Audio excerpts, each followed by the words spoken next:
กระผมกราบถวายความเคารพพระเถรานุเถระอุบาสังฆะที่เคารพอย่างสูงทุกรูปเจริญสุขสวัสดีสาธุชนท่านผู้ฟังทุกคนทุกท่านสำหรับสาธุชนท่านผู้ฟังที่ให้เกียรติทับฟังรายการธรรมาภิวัตน์อันเป็นรายการวิทยุเพื่อการเผยแผ่พระพุทธศาสนาส่งเสริมการศึกษาและพัฒนาสังคมรายการนี้รับผิดชอบโดยอาตมาภาพพระสาธิตธีระปัญโยผู้อำนวยการสถาบันธรรมาภิวัตน์สถาบันเพื่อเผยแผ่พระพุทธศาสนาส่งเสริมการศึกษาและพัฒนาสังคมตั้งอยู่ณที่พักสงฆ์สถาบันธรรมาภิวัตน์บ้านศพเตินตำบลศพปากอำเภอแม่เมาะจังหวัดลำปางรายการนี้ออกอากาศทุกวันอังคารตั้งแต่เวลาตี 5ไปจนถึง7 โมงเมื่อเจ้าผ่านทางเครือข่ายสถานีวิทยุคลื่นสีขาวเพื่อชาวประชาหลายคลื่นหลายสถานีหลายจังหวัดออกอากาศผ่านทางสถานีวิทยุวัดฝ่ายหินสถานีวิทยุเพื่อการศึกษาวิทยาลัยสงฆ์นครลำปาง FM 106.50 เมกะเฮิรตซ์ตลอดจนถึงวิทยาลัยเทคนิคกพพแม่เมาะเรดิโอเน็ตเวิร์ก FM 99.50 เมกะเฮิรตซ์ในวันศุกร์ตลอดจนถึงออกอากาศผ่านทางไลฟ์สดของท่านอาจารย์พระครูอภิวัฒนวิกรมและของทางวัดฝ่ายหินบันทึกเทพเอาไปออกอากาศผ่านเพจของสถาบันธรรมาภิวัตน์ท่านผู้ฟังสามารถไปติดตามรับฟังย้อนหลังได้ที่เพจของสถาบันธรรมาภิวัตน์ไปเลือกดูวิดีโอซึ่งทุกครั้งที่บรรยายก็บันทึกเสียงไว้แล้วก็เอาลงไว้ในเพจของสถาบันธรรมาภิวัตน์ท่านผู้ฟังวันนี้เฮาปะกันในบรรยากาศอึมครึมจะตกก็บ่ตก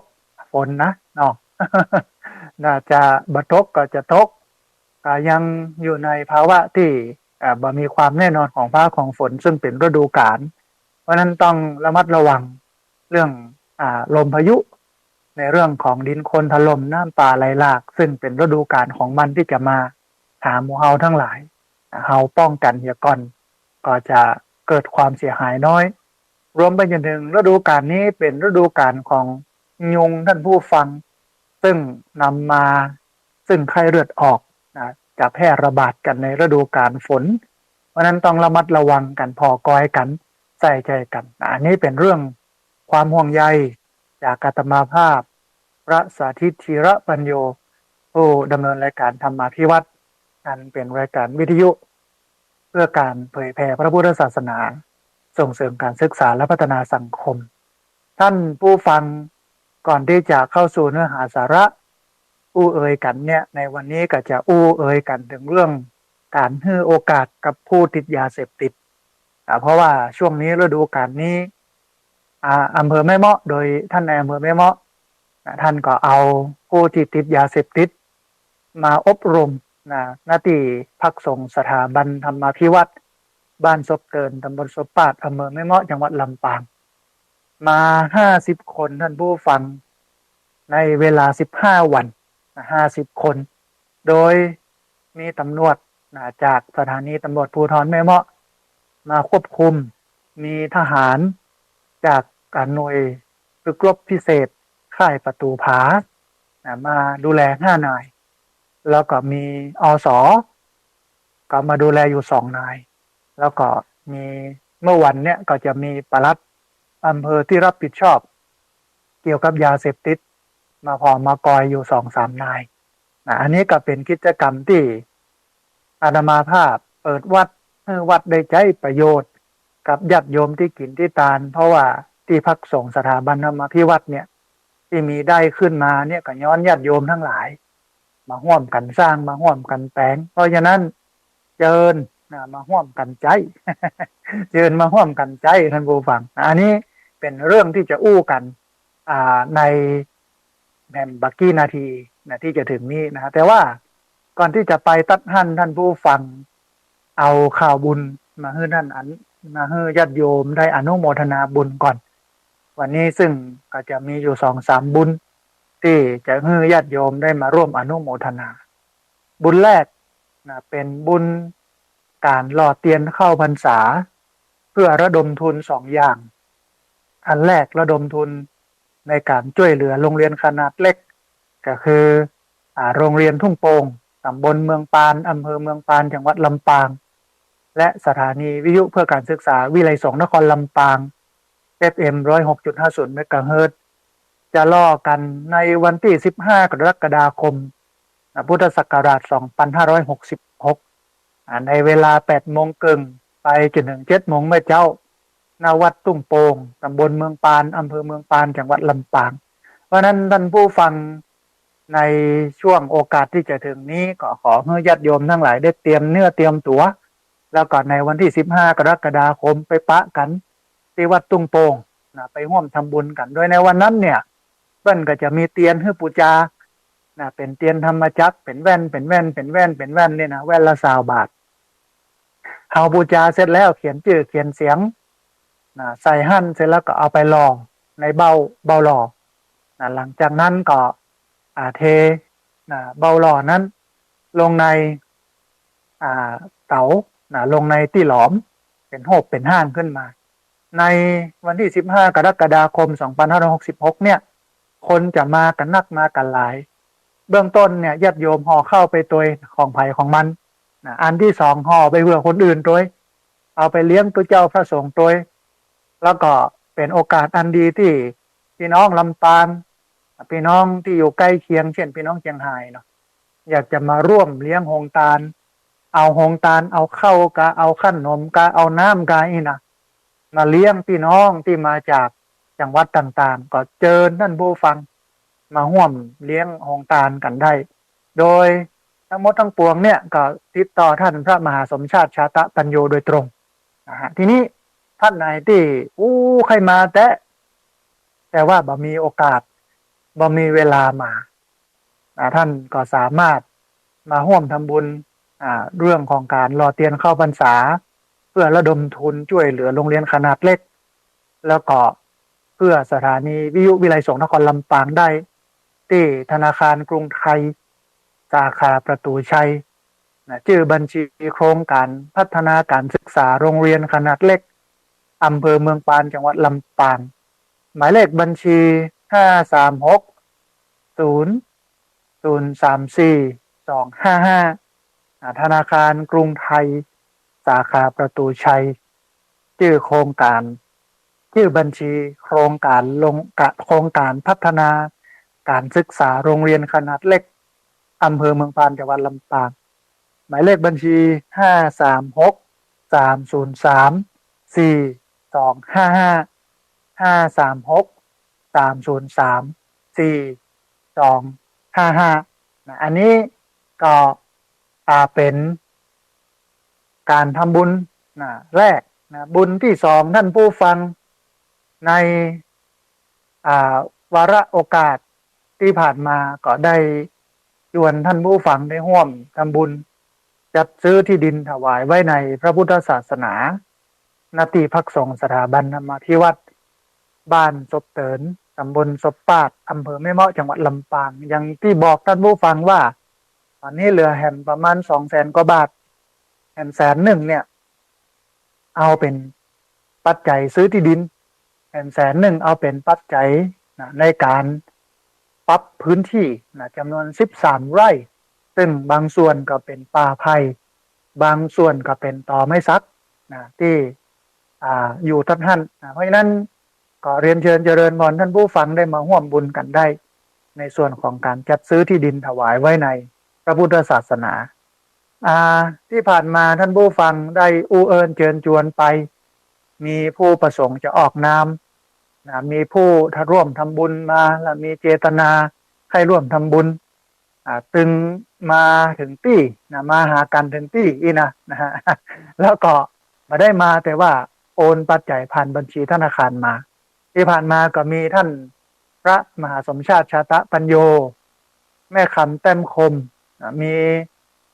แม่ขจรสารพีคุณโยมอุดมสารพีคุณโยมรัตนาพรสารพีคุณโยมนวรัตน์สารพีมีป้ออินเอี่ยมแม่ทัศนีเมงทองคุณแม่จันดีสุขเจริญคุณแม่พันนีรัตนไตรคุณแม่อัมพาสุจริตคุณแม่มุกดามีคุณป้อกำนันธัญพัฒน์ตาเขื่อนตะคุณป้ออนันต์ตันแก้วพระอภิเดชจันทมโนคุณแม่บัวลอยศรีวงศ์คุณแม่สังไวยพุทธาคุณแม่ทองเจือสุยาอินคุณโยมประพัฒสอนสุยาอินคุณแม่น้อยกัดนัดคุณโยมสุขคุณโยมจินดาใจยามีคุณแม่สุภาอุปนันท์ร้อยตรีประยุทธ์คุณแม่สายชนพุกทองคุณแม่บุญมีวงดีคุณแม่นวลแก้วทาแม่อัมพรคำแสงคุณป้อบุญชูคุณแม่ลัดดากาวิรชัยคุณแม่อัญชรีคุณโยมนราศักดิ์คำพรหมคุณป้อเสรีคุณแม่สดใสวิจิตรชโรธรคุณแม่ระวีวันคุณโยมสิรินรดาคุณโยมอเนนชาชัยโสคุณโยมตันหยงคุณโยมสมัทนะณลำปางคุณป้อฉไหนไทยรินคุณแม่ทองคำไทยรินคุณป้อสีทองดีคุณแม่นำทองดีคุณโยมนิพาทองดีคุณโยมโอภาสพินโยคุณโยมกันนิกาพินโยคุณโยมสาริกาพินโยคุณโยมแสงจันทร์ชัยทิพย์คุณโยมพงศักดิ์ชัยทิพย์คุณแม่รัตดาอักการเรือนคุณแม่สุแก้วคำอ้วนแม่หวดจันทร์สุกปุ๊กแม่แต้มอุปนันท์แม่มีชัยพินโยคุณชุลิตาเมากาวินโยมกมลพรมุนจันทร์คุณแม่บัวสวนดอกคุณโยมประนอมเปี้ยสายคุณโยมปฏิภาณโจ้พี่ไม้คุณโยมผ่องพันธ์ปันตีคุณโยมกนกพิษชัยนาคุณโยมพันนิตาพรหมมินทร์คุณโยมสุทัศน์ดีมูลคุณโยมคำศรีที่เขื่อนพระอาจารย์ชาวลิตทิตะสัทโธคุณโยมมลิวันนักวิโรธคุณโยมจรัสศรีพันธ์ศรีนวลพระอาจารย์วิสิทธิตะวิสิทธโธพระครูโสพลปริยัติคุณโยมรัตวันปันเตพันเอกชัชวานบุญกอบคุณโยมรัตนะบุญกอบเรืออากาศโทสัญญาอาจารย์กันนิกาวรรณปทุมคุณโยมกัลยาว่องทิพย์คงคาคุณโยมคำสุขโยธินคุณโยมกอบแก้วณธรรมคุณโยมสมศรีชิมรสคุณโยมกมลชนกโยธินคุณโยมพนิดากวนคำคุณแม่สุชาดาเทพจันตาคุณโยมมิธิราโยธินคุณแม่อรุณใจแก้วแดงคุณแม่แปงแก้วพะเยาคุณโยมประนอมปุ๋ยวงศ์คุณโยมสุนิสาที่จูพันโทอำนาจสูงซักคุณแม่สุวรรลีชูวัฒนขจรคุณแม่คำนวณกำลังแข่งคุณโยมนัททินีธีรคำคุณลัคนาบุญมาเทพคุณแม่จันเรือนใสคุณมาลัยแก้วปัญญาฟูคุณแม่ประมวลกันกองคุณโยมมิลินเบนมาคุณโยมชินกรเทพพระอุดคุณโยมสำรองโนนไทยคุณโยมพนมจอมอินตาคุณโยมรัตดาวันปันเตคุณบุญมีจินาคุณบุญยืนชัยวังเย็นคุณวินัยจินาคุณโยมกิตยาจินาคุณโยมบัวผิวบุญเรืองคุณโยมกรกมลเขยกลางคุณแม่ศรีไลคติยราชคุณโยมไพพันธ์อินทธาคุณโยมแสงล่าทองใหญ่คุณโยมกาญจนาประจินคุณโยมแสงเรือนจริยสกุลธรรมคุณโยมนนัชพัฒน์ลาจันทึกคุณโยมบุญศรีทรงศรีสกุลคุณแม่นวลยอดคำปันคุณแม่วิไลธนุกรรมคุณโยมสารวุฒิเท้าชัยคุณโยมทรงวุฒิไกรพิชัยคุณโยมปริศขันธชมพูคุณโยมพันทิพย์ผมรีคุณโยมเกริกซักข้านคีรีคุณโยมจิตตะภาวันเป็งน้อย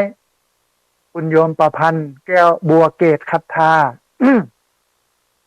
คุณแม่ปวลีอินสุวรรณรองศาสตราจารย์ดร.วราพรตันรัตนกุลคุณโยมจำเนียนวรรณรักษ์คุณแม่ดวงมาลัยปัญโยคุณแม่พัดกองศรีคุณแม่สีมอนใจหาวันคุณป้ออินถาแม่สุแก้วแม่สุคำแก้วฟูคุณโยมชุติมาพงพังคุณโยมสีนวลพงพิพัฒนกิจพระครูชนประธานพิทักษ์แม่ลีดศิรภาคุณโยมอัมพลสายเป่งคุณโยมสุภรัตน์ตุ้ยใจคุณแม่จันฟองตุ้ยสมุทรคุณโยมอัญชลีสุขคำว่าที่ร้อยตรีนาวินเชื้อน้อยคุณโยมธีรพรรัตนธีรวิเชียนคุ คุณโยมชาญวิทย์คุณโยมกิตติยาศรีมาศคุณโยมสาวพงษ์ยมาพัฒน์คุณโยมธีรพรธีระรัตนวิเชียรคุณโยมมิรินคุณโยมทอมบาเทิลคุณป้อบุญชูศักดิ์ศรี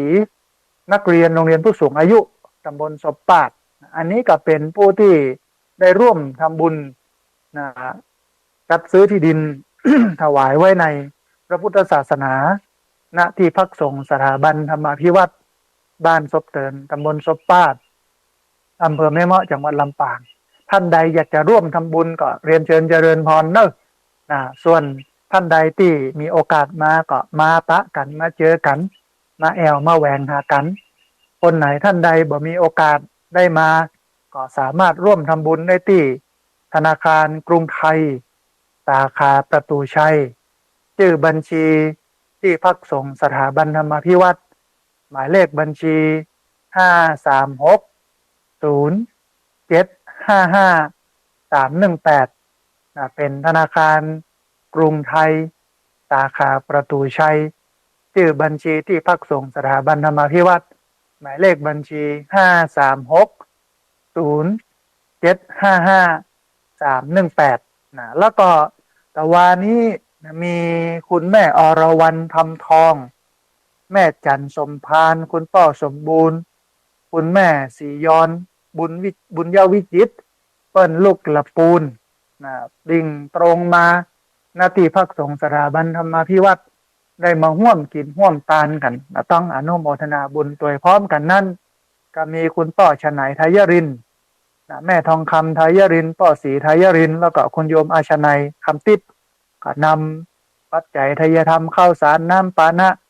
มาห่วมทำบุญโดยต้องอนุโมทนาบุญกับคณะ2คณะนี้นะฮะอย่าลืมนะท่านผู้ฟังเนอะ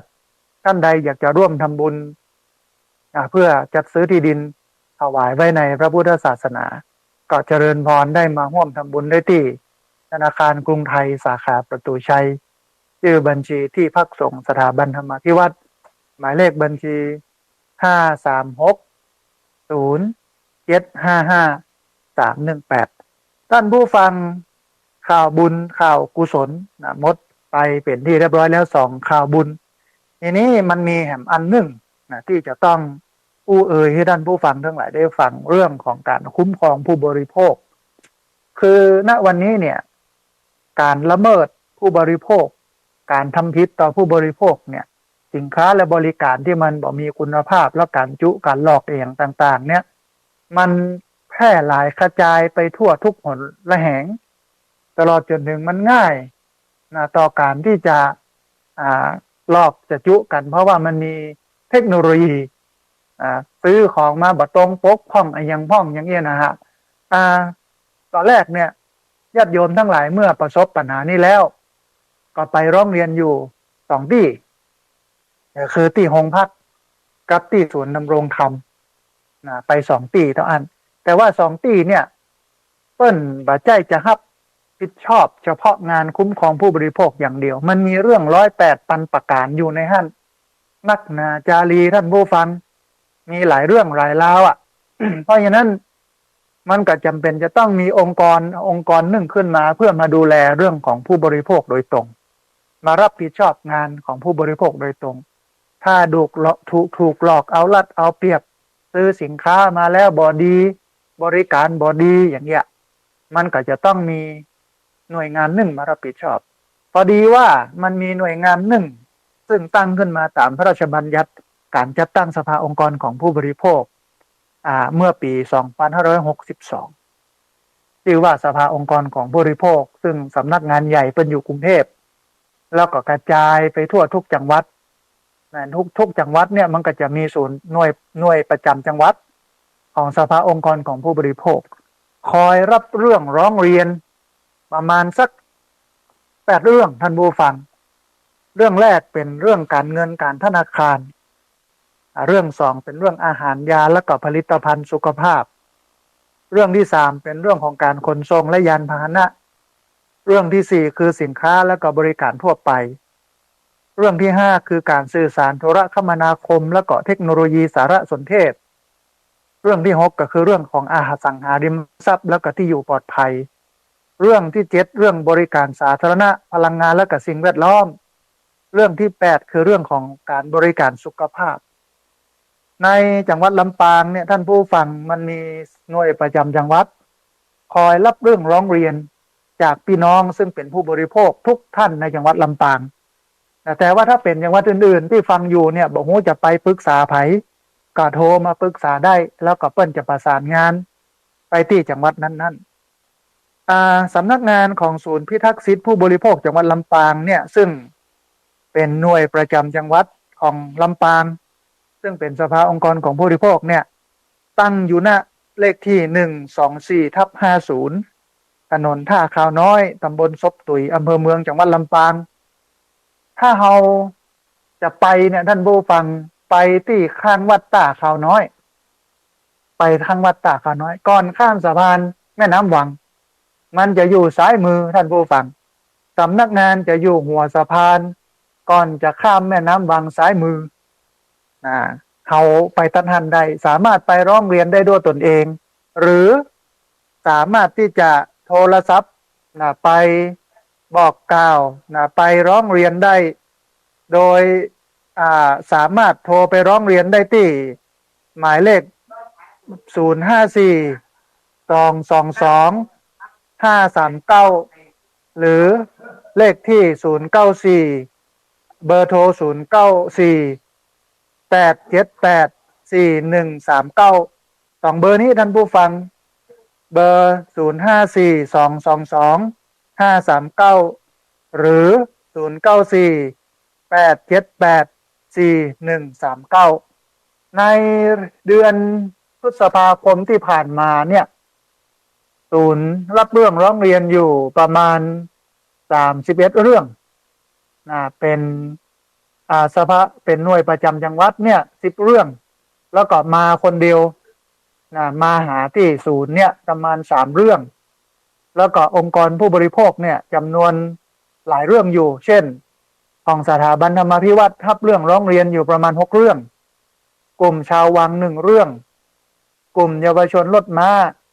เยาวชนอาสารถม้าลำปาง7เรื่องชมรมพลังใหม่2001 1เรื่องศูนย์คุ้มครองสิทธิผู้บริโภคตำบลเสริมซ้ายอำเภอเสริมงามพุ่นนะ1เรื่องศูนย์ประสานงานรักประกันสุขภาพภาคประชาชน50วงเล็บ5นี่1เรื่องอันเนี้ยมันก็ได้ประโยชน์กับพี่น้องที่ถูกละเมิดจากการบริโภคก็สามารถที่จะประสานงานโทรเข้ามาอู้เอ่ยกันได้ที่เบอร์054-222-539หรือเบอร์094-878-4139สามารถโทรมาร้องเรียนได้อันนี้ก็เป็นค่าบริการนะเนาะท่านผู้ฟังได้รับทราบถึงช่องทางในการถูกละเมิดทีนี้ท่านผู้ฟังเขาได้รับรู้รับทราบถึง3เรื่องราวก็คือเรื่องแรกเป็นเรื่องของการหลอดเตียนเข้าพรรษาในวันที่15กรกฎาคม2566เรื่องที่2เป็นเรื่องของการจัดซื้อที่ดินถวายไว้ในพระพุทธศาสนาเรื่องที่3เป็นเรื่องของสภาองค์กรของผู้บริโภคที่เปิดรับเรื่องร้องเรียน8ด้านที่เราได้รับผลกระทบ8ด้านนี้มาร้องเรียนที่สำนักงานได้ทีนี้ท่านผู้ฟังเข้ามาสู่เนื้อหาสาระของหมู่เฮาที่จะจะเอ่ยกันในวันนี้อย่างที่เกริ่นให้ท่านผู้ฟังทั้งหลายได้ฟังว่าท่านในอำเภอแม่เมาะก็นำญาติโยมของอำเภอแม่เมาะของอำเภองาวด้วยนะจำนวน50คนมาอบรมที่นี่ระหว่างวันที่12มิถุนายนจนถึง26มิถุนายน2566เป็นเวลาอยู่15วันซึ่งตอนนี้ญาติโยมมันก็ทยอยมารวมกันที่ศาลาที่สนามจะออกกำลังกายจะออกกำลังกายกันอาตมาภาพก็จัดรายการไปนะฮะแล้วก็ตอนแม่แรงเนี่ยจะสวดมนต์ไหว้พระนั่งสมาธิรับฟังโอวาทแต่วานี้ก็เป็นวันแรกก็ฮื้อเปิ้นสมาทานตัวเก่าถวายตัวเป็นลูกศิษย์หลังจากนั้นก็ฮื้อศีลฮื้อโอวาทเปิ้นไป โดยความที่คนมันมาจากร้อยป่อปันแม่หมื่นสถานที่แสนวิธีเลี้ยงที่จริงคนเหล่านี้ก็เป็นคนเหมือนเฮาเนี่ยท่านผู้ฟังแต่วันเนี้ยสังคมหลายส่วนตั้งท่าตั้งตาตั้งหน้าตั้งตารังเกียจเปิ้นอาตมาภาพก็กึดกอยว่าเฮาก็ควรจะให้โอกาสเปิ้นดีดีก็ดีบ่ดีก็บ่เป็นหยังเนาะในรุ่นที่แล้วอันนี้เป็นรุ่น2นะ ในรุ่นแรกเนี่ยอบรมเสร็จแล้ว ปิกมาแอลหาปิกมาดำหัวปิกมาผอมากอยก็มีอยู่ประมาณ10 กว่าคน10ปลายๆนะก็อู้เอ่ยกันว่าผมเลิกแล้วผมบ่เอาแล้วผมบ่กินแล้วเนี่ยมันก็เป็นกุศลนะท่านผู้ฟังมันเป็นเรื่องที่ดีเพราะฉะนั้นเฮาเองควรที่จะให้โอกาสเปิ้นเพราะอาจจะให้โอกาสอย่างใดอันสามารถมาร่วมทำบุญโดยการเอาขนมมาเลี้ยงเอาผลไม้มาเลี้ยงเอาไอติมมาเลี้ยงเอาน้ำดื่มมาเลี้ยงที่พักสงฆ์สถาบันธรรมาภิวัตรได้หรือสามารถมาร่วมทำบุญได้ตามปกติก็กินข้าววันหนึ่งข้าววันละกระสอบนะแล้วก็ต้นฮ้องว่าป่วยวันละ10 เครือไม่ใช่ธรรมดานะท่านผู้ฟังแต่ว่าถ้าปรับไปแล้วพัฒนาไปแล้วอู้เอ่ยกันไปแล้วเนี่ยมันก็จะดีขึ้นดีกว่าบ่อู้บ่เอ่ยดีกว่าบ่ปรับปรุงเปลี่ยนแปลงอะไรอย่างเลยนะฮะอันนี้ก็เป็นอานิสงส์อันหนึ่งที่เราจะทำให้คนเป็นคนที่พักสงฆ์สถาบันธรรมาภิวัตรสร้างมาเพื่อสิ่งนี้สร้างมาเพื่อให้คนได้ปรับตัวเก่าจากคนที่มัวหมองจากคนที่ผิดพลาดให้มีความเจริญขึ้นพัฒนาขึ้นให้มีความดีขึ้นนะฮะสร้างไว้เพื่อตรงนี้เหมือนกับวัดวาทั่วไปเขาก็สร้างมาเพื่อทับนี่มาพัฒนาคนมากล่อมเกลาคนแต่ว่าคนหมู่นี้เป็นบ่เข้าหรอกเขาก็จะสร้างสรรค์เขาก็จะพัฒนากันไปอันนี้อันหนึ่งนะท่านผู้ฟังแล้วก็เป็นอานิสงส์นะเป็นประโยชน์เป็นบุญในพุทธศาสนาเนี่ยเป็นศาสนาที่ให้โอกาสคนทุกชนชั้นทุกฐานะทุกเพศทุกวัยเข้ามาในพุทธศาสนาได้แม้แต่อาชญากรร้ายแรงเช่นองคุลิมานเนี่ยเนาะฆ่าคนถึง999 คนท่านผู้ฟังเกิดพอพระเจ้าก็ยังบวชให้พระเจ้าก็พัฒนาจิตใจให้เอาองคุลิมานนะแล้วอันนี้เหรอเพิ่นบ่ได้ฆ่าใครเนี่ยเพิ่นเสพยาแล้วบ่ได้ฆ่าคนสักคนเพิ่นเสพยาแต่เพิ่นอยากจะเลิกเอาก็ควรที่จะให้โอกาสเปิ้นควรจะพัฒนาเปิ้นแต่มาหนึ่งก็คือเหมือนกับบัวสีเหล่าท่านผู้ฟังในพระไตรปิฎกเนี่ยก็มีแค่บัว3 เหล่าก็มีบัวเหล่าที่4ถ้าอู้เป็นภาษาวิชาการก็คือหมู่ปะทะปรมะหรือหมู่มืดบอดเนี่ยบ่มีในพระพุทธศาสนามืดบอดไม่มีในพระพุทธศาสนาปะทะปรมะไม่มีในพระพุทธศาสนามันจะมี3 เหล่าเท่านั้นนะคนที่จะพร้อมจะพัฒนาขึ้นไปเรื่อยๆอย่างบัวเหล่าที่1เนี่ยพ้นน้ำไปแล้วโดนแสงแดดกับบานเนี่ยบัวเหล่าที่2อยู่ปริมน้ำรอจะพดขึ้นมาโดนแดดกับบานบัวเหล่าที่3อยู่ในน้ำรอจะปริมรอจะพดกับบานแต่บัวเหล่าที่4เนี่ยหมู่ปะทะปรมะหมู่มืดบอดหมู่ลึกลึกลื่นตื้อนี่นะบ่มีในพระไตรปิฎกนั่นแสดงว่ามนุษย์ทุกคนเนี่ยมีศักยภาพในการพัฒนาตนเองไปสู่จุดที่ดีได้ทุกคนอันนี้คือหลักการสำคัญของพุทธศาสนาเพราะนั้นอาตมาภาพก็เลยเปิดโอกาสให้คนหมู่นี้มาอบรมตอนนี้เป็นรุ่นที่2นะรุ่นแรก15 วันรุ่นที่2เนี่ย15 วันรุ่นที่2เนี่ยมีพี่น้องจากอำเภองาวจังหวัดลำปางมาโดยก็มาพัฒนากันตอนนี้ทหารกับตำรวจเพิ่นก็กำลังปาออกกำลังกายมากระโดดนั่นกระโดดนี่ที่ปูนนะฮะนี่ท่านผู้ฟังโมนี้เป็นคนที่น่าสงสารติดเหล้าติดยาติดบุหรี่หมู่เนี่ยนะที่จริงโดยจิตสำนึกของคนถ้าคนมันหลงไหลไปในเรื่องอย่างอี้มันก็ไหลไปเขาก็คอยเป็นเบรกเป็นคนดึงคน ดันออกมาให้เปิ้นได้สัมผัสเรียนรู้ในสิ่งที่มันดีถ้า50 คนเปลี่ยนได้สัก10 คนมันก็คุ้มค่ามันก็เป็นโอกาสแต่คนที่กึดมาได้เตื้อก็ปล่อยไปตามระบบกำเดียวถ้ายับได้รอบ2ไปบำบัดมาแล้วยังเสพอยู่เปิ้นก็ดำเนินคดีที่จริงคนเหล่านี้เนี่ยก็โดยปกติบ่มีโครงการเนี่ยนะเปิ้นก็ยับเสร็จแล้วก็ตรวจแล้วก็ยับเสร็จแล้วก็ส่งดำเนินคดีเลยแต่ว่าวันเนี้ยเปิ้นบ่ส่งดำเนินคดีนะเปิ้นบ่ส่งดำเนินคดีนะฮะเปิ้นจะพอจะก้อยจะดูจะแลปุ๊บแล้วก็ก้อยส่งต่อไปก้อยอู้เอ่ยไปอย่างเงี้ยเป็นต้นนะฮะทีนี้ท่านผู้ฟังในเวลาที่เหลือเนี่ยจะได้มาอู้เอ่ยถึงเรื่องของการให้โอกาสคนติดยาเสพติดเขาลองมาพอในมิติหลากหลายแน่นอนว่าเป็นคนที่คนอื่นเปิ้นรังเกียจแต่ว่าอย่างไรก็ตามเขาต้องอยู่ในเปิ้นลูกเป็นมนุษย์ร่วมโลกต้องเตียวใจกันต้องกายกันต้องอยู่ในสังคมเดียวกันถ้าเขาบ่พอบ่กอยถ้าเปิ้นมีอาการนักขึ้นถ้าบ่มีสตังค์เสพก็ไปลักไปจี้ไปปล้นรวมไปจนถึงไปฆ่าทำร้ายร่างกายทำร้ายคนอื่นโดยมันหลากหลายนะเพราะฉะนั้นเขาต้องมาพอกันอู้เอ่ยกันอย่างกันก้อยๆปั๊บก้อยๆพัฒนาไปต่อไปหวังเจ้าหน้าที่เนี่ยท่านผู้ฟังมันก็เป็นเรื่องที่ยากเพราะว่าภาระงานเปิ้นก็หลากหลายอาตมาเข้าใจเจ้าหน้าที่มันก็บ่ทั่วบ่ถึงขาดตกบกพร่องอย่างที่เฮาหันนะฮะมันอย่างทางไทยนะท่านผู้ฟังตำรวจจะมาตอนสุดท้าย ตำรวจจะมาตอนสุดท้ายเรื่องราวต่างๆเปิ้นเสร็จเปิ้นจบอย่างหมดแล้วเนี่ยมาตอนสุดท้ายพูดเนี่ยนะฮะทีนี้ท่านผู้ฟัง ปัญหายาเสพติดเนี่ยเป็นปัญหาสำคัญที่ต้องอาศัยความร่วมมือจากทุกคนในสังคมนะเพื่อป้องกันและแก้ไขปัญหาอย่างยั่งยืนวันนี้เนี่ยรัฐบาลเปิ้นมีนโยบายโอกาสสำหรับผู้ที่เคยหลงผิดที่ถูกเจ้าหน้าที่พบตรวจพบบอกว่าจะเป็นเสพหรือว่าจะเป็นติดยาเสพติด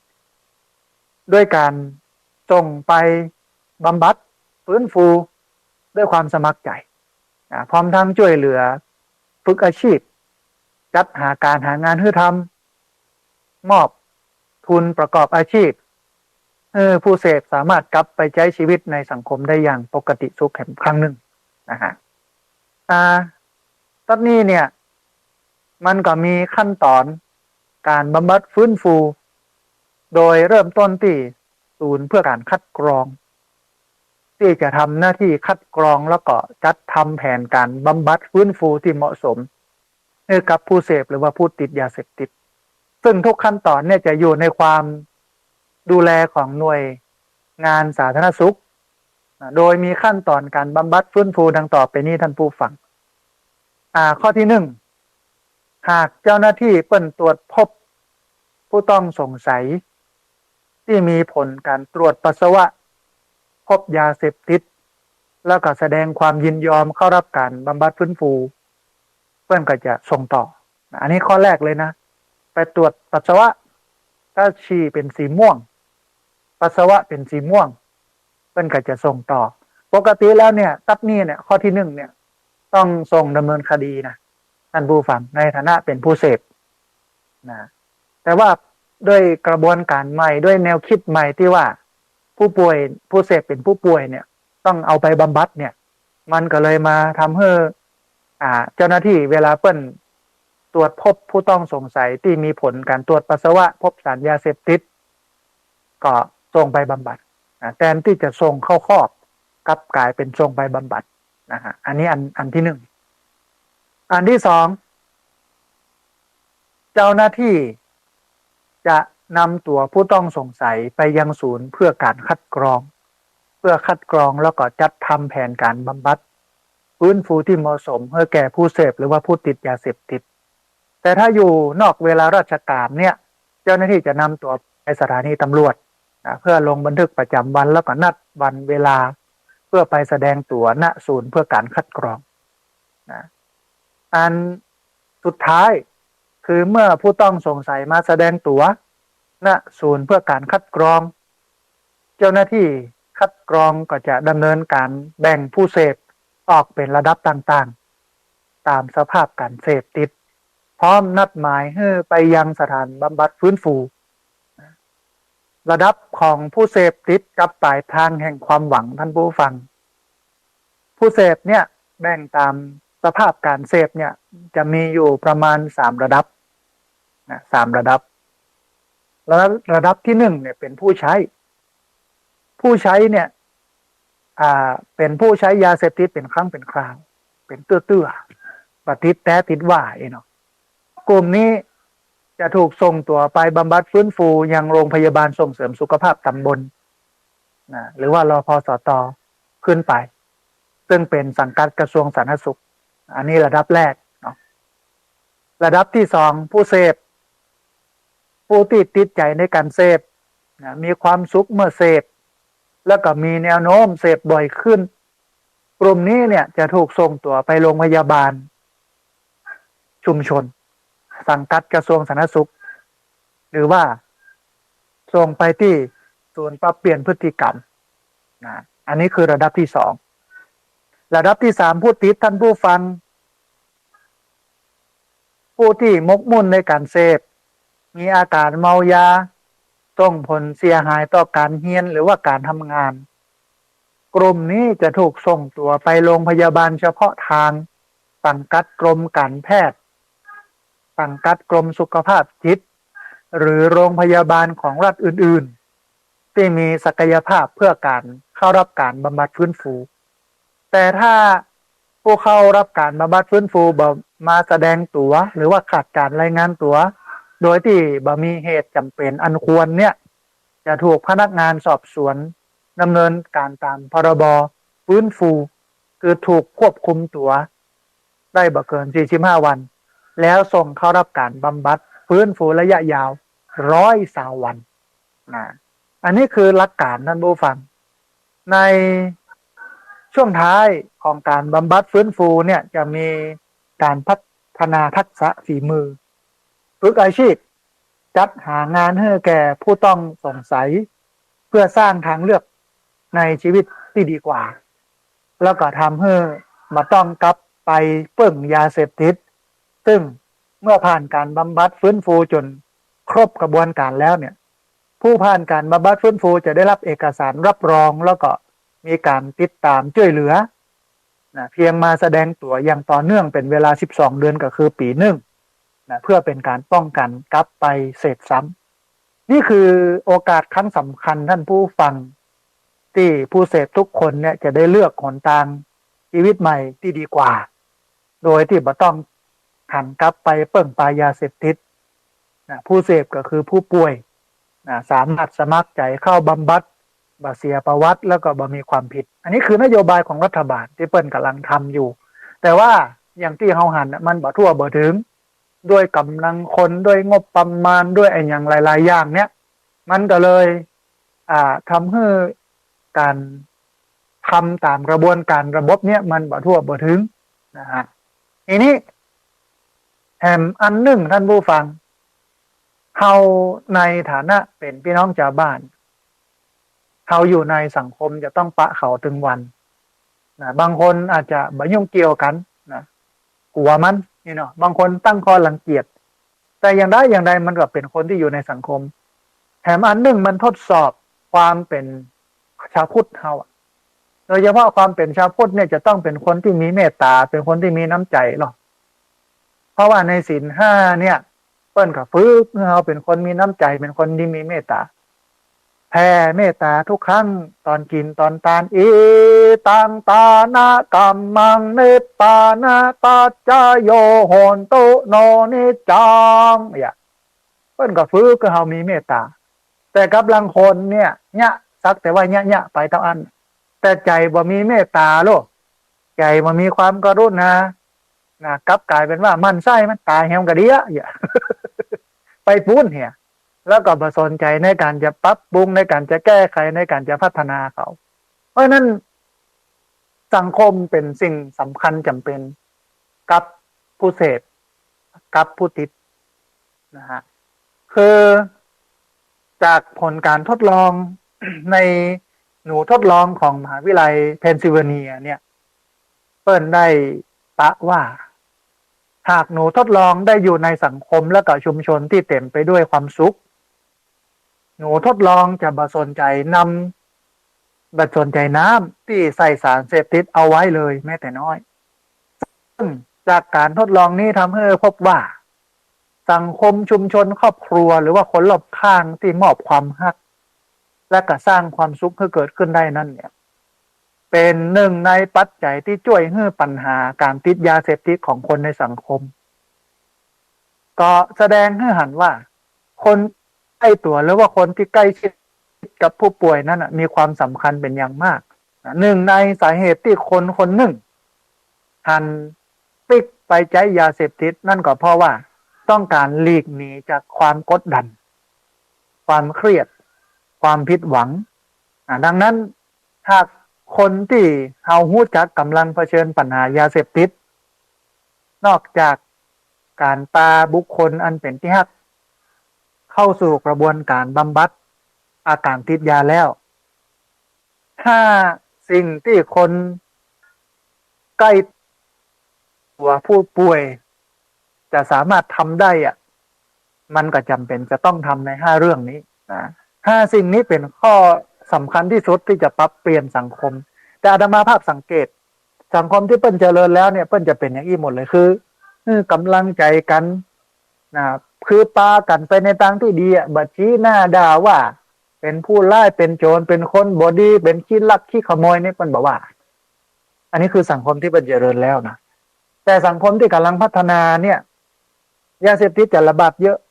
เสร็จแล้วทัศนคติต่อคนเสพเนี่ยมันก็มีในเชิงลบนะฮะมันก็มีในเชิงลบในต่างประเทศเนี่ยในสมัยที่อาตมาภาพ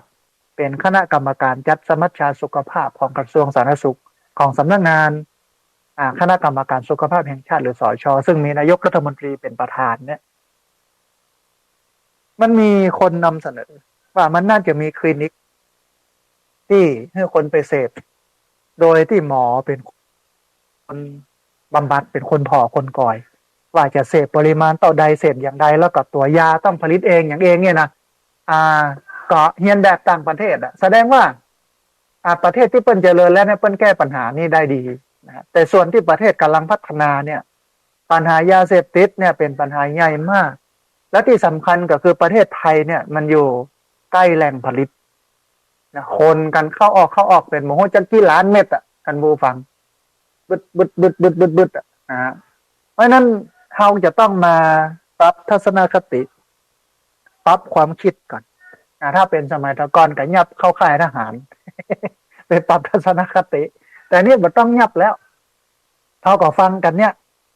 ว่าเขาจะทำใจได้ก็เขาจะปรับใจให้มันสูงขึ้นก็ที่เป็นคนมีใจสูงส่งขึ้นยอมรับเปิ้นแล้วก็ให้โอกาสเปิ้นเอ็นดูเปิ้นอย่างเงี้ยนะฮะข้อแรกท่านผู้ฟังเปิ้นบอกว่าต้องยอมรับในปัญหาร่วมกันอันนี้เป็นข้อแรกเลยต้องยอมรับในปัญหาร่วมกันแน่นอนว่าหากเขาหูว่ามีคนในครอบครัวหรือว่าคนใกล้ชิดยุ่งเกี่ยวกับยาเสพติดเขาก็ย่อมรู้สึกโคตรหรือว่าบอกให้พอใจมาม่วนใจแต่ก่อนที่เขาจะแสดงอาการเกรี้ยวกราดออกไปจะแสดงความโมโหโกธาบะลึงตึงตั้งออกไปเนี่ยนะควรตั้งสติและใจเย็นลงเนี่ยก่อนเพราะว่าความโกรธการตำหนิการด่าทอนั้นบ่ได้ช่วยแก้ปัญหาให้ดีขึ้นบ่ได้ช่วยปัญหาให้แก้ปัญหาให้ดีขึ้นมันสะใจมันสบายใจแต่มันบ่สามารถที่จะช่วยปัญหาแก้ปัญหาให้ดีขึ้นได้ที่สำคัญก็คือนอกจากจะบ่สามารถที่จะช่วยแก้ปัญหาให้ดีขึ้นได้แล้วเนี่ยถ้าเราย้อนเวลากลับไปแก้ไขได้การจับมือกับผู้ป่วยที่เป็นบุคคลอันเป็นที่รัก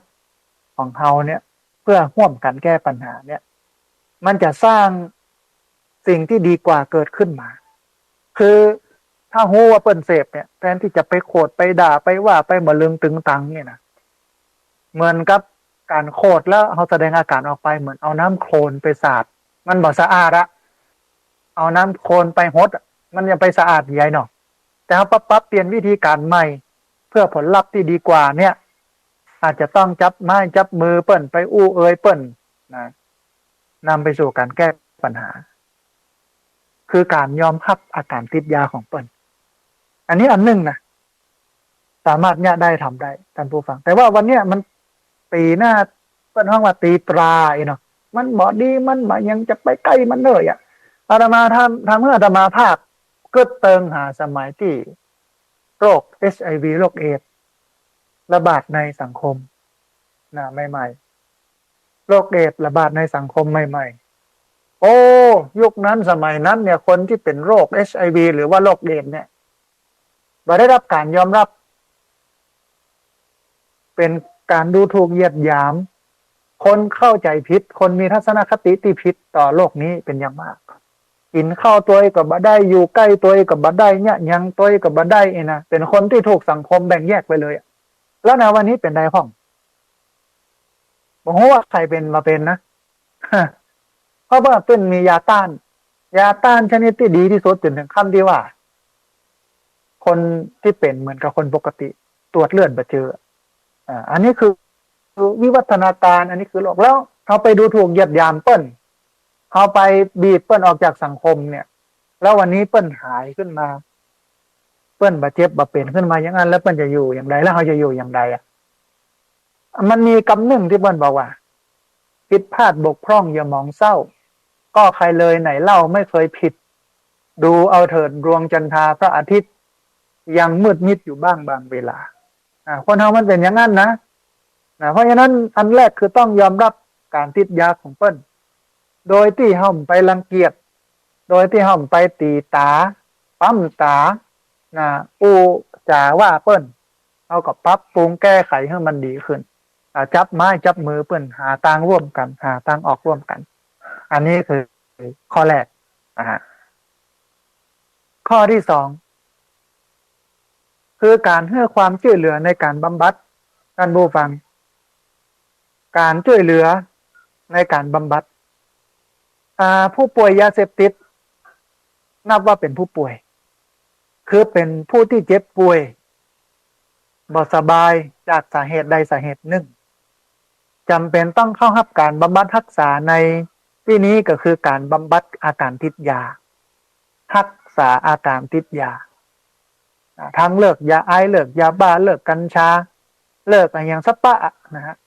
สิ่งที่สำคัญที่จะทำให้การบำบัดอาการติดยาสามารถดำเนินไปได้อย่างรวดเร็วคือข้อมูลของผู้ป่วยเสพเมื่อใดเนี่ยอย่างถึงเสพยาเสพติดที่เสพคือยาเสพติดประเภทไหนชนิดไหนได้มาจากไหนเสพบ่อยแค่ไหนเสพด้วยวิธีไหนข้อมูลเหล่านี้ท่านผู้ฟังคนใกล้ชิดที่ผู้ป่วยไว้ใจสามารถสอบถามจากผู้ป่วยเพื่อจะให้เป็นข้อมูลที่ช่วยในการบำบัดอาการติดยาเสพติดได้เป็นอย่างดี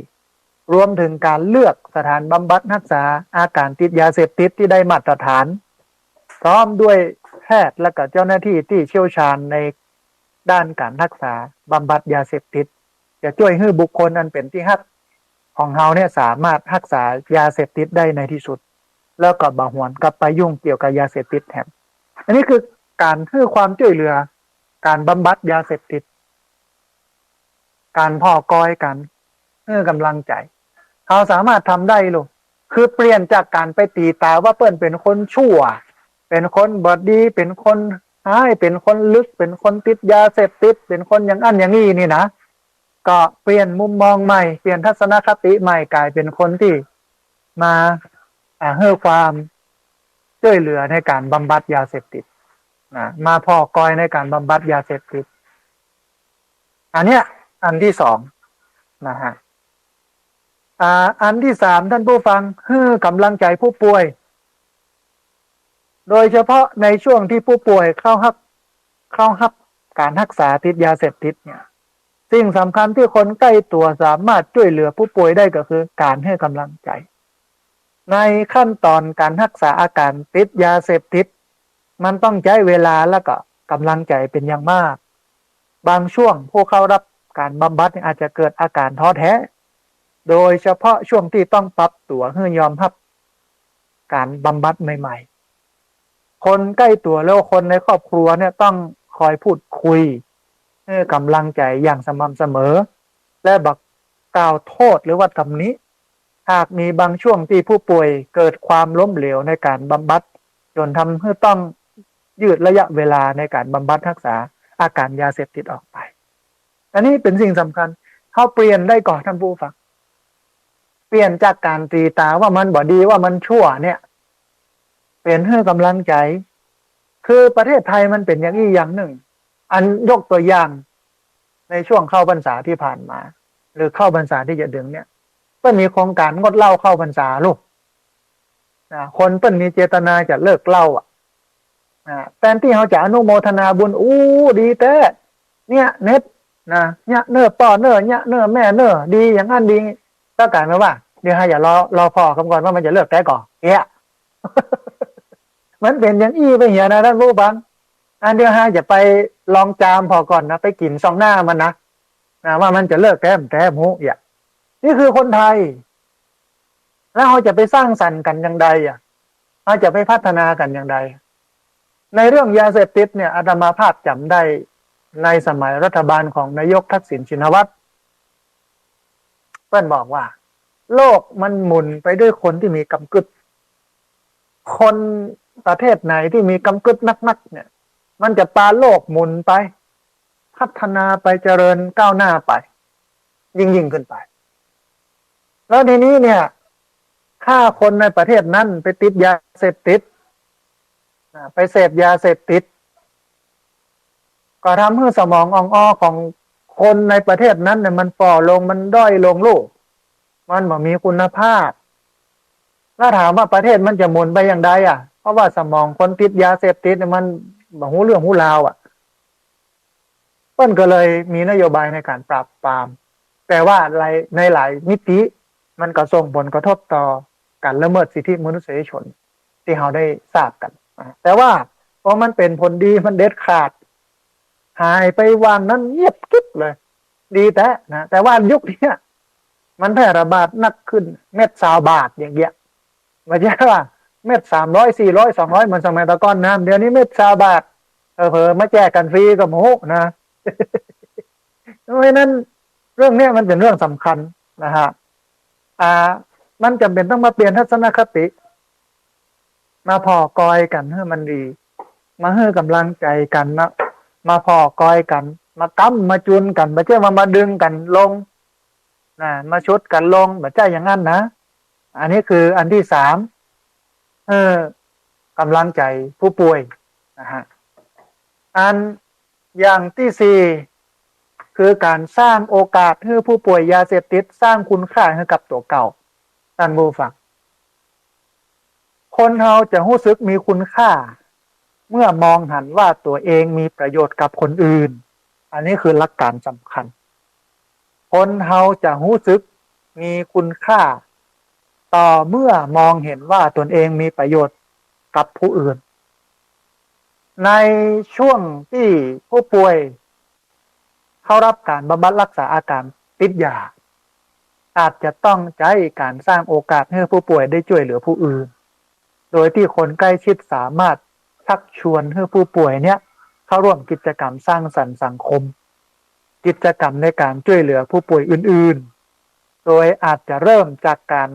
ทำกิจกรรมเล็กๆน้อยๆไม่ว่าจะเป็นเรื่องของการบริจาคสิ่งของนะเพราะการบริจาคสิ่งของนี่มันเป็นเรื่องที่สร้างความประทับใจให้แก่คนรับพระเจ้าก็ตรัสไว้เป็นภาษาบาลีว่าทะมาโนปิโยโหติ